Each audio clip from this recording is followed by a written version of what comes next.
नमस्ते प्रणाम दोस्तों, हमारे चैनल पे स्वागत है। फेसबुक चैनल पर भी, यूट्यूब चैनल पर भी, दोनों चैनल पे स्वागत है। आप सब लोगों के लिए बहुत ही प्यारा कांवर गीत लेके आ रहे हैं। आप लोग को जैसा लगे कमेंट के माध्यम से बताइएगा। गीत अच्छा लगे तो लाइक सब्सक्राइब चैनल को कीजिएगा और अपना आशीर्वाद दीजिएगा।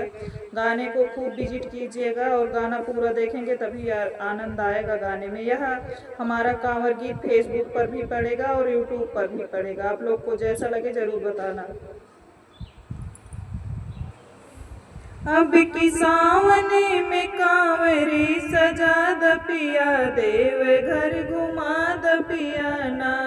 अब की सावन में कांवरी सजा द पिया, देव घर घुमा द पिया ना। घुमा द पिया ना हो, घुमा द पिया ना, घुमा द पिया ना हो, घुमा द पिया ना। अब की सावन में कांवरी सजा द पिया, देव घर घुमा द पिया ना।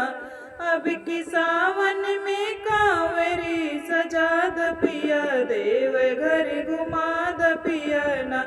भरिला गंगा जल ढार लेके पूरा परिवार, भरिला गंगा जल ढार लेके पूरा परिवार, लेके पूरा परिवार, लेके पूरा परिवार। सबके संगवा में शिव के मना ल पिया, देव घर घुमा द पिया ना। सबके संगवा में शिव के मना ल पिया, देव घर घुमा द पिया ना। अब की सावन में कांवरी सजा द पिया, देव घर घुमा द पिया ना। अब की सावन में कांवरी सजा द पिया, देव घर घुमा द पिया ना। दहिया भगवा रंग रगाई शिव के मंत्र दा लिखाई, दहिया भगवा रंग रगाई शिव के मंत्र दा लिखाई, शिव के मंत्र दा लिखाई, शिव के मंत्र दा लिखाई। नंगे पाँव चल के मानसा पुरा द पिया, देव घर घुमा द पिया ना। नंगे पाँव चल के मानसा पुरा द पिया, देव घर घुमा द पिया ना। अब की सावन में कांवरी सजा द पिया, देव घर घुमा द पिया ना।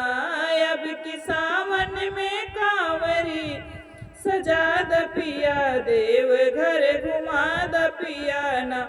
सोनी चली है तोहरा संग बन के रही है दहिना अंग, सोनी चली है तोहरा संग बन के रही है दहिना अंग, बन के रही है दहिना अंग, बन के रही है दहिना अंग। हमारे मनवा के मनसा पुराई द पिया, देव घर घुमाई द पिया ना।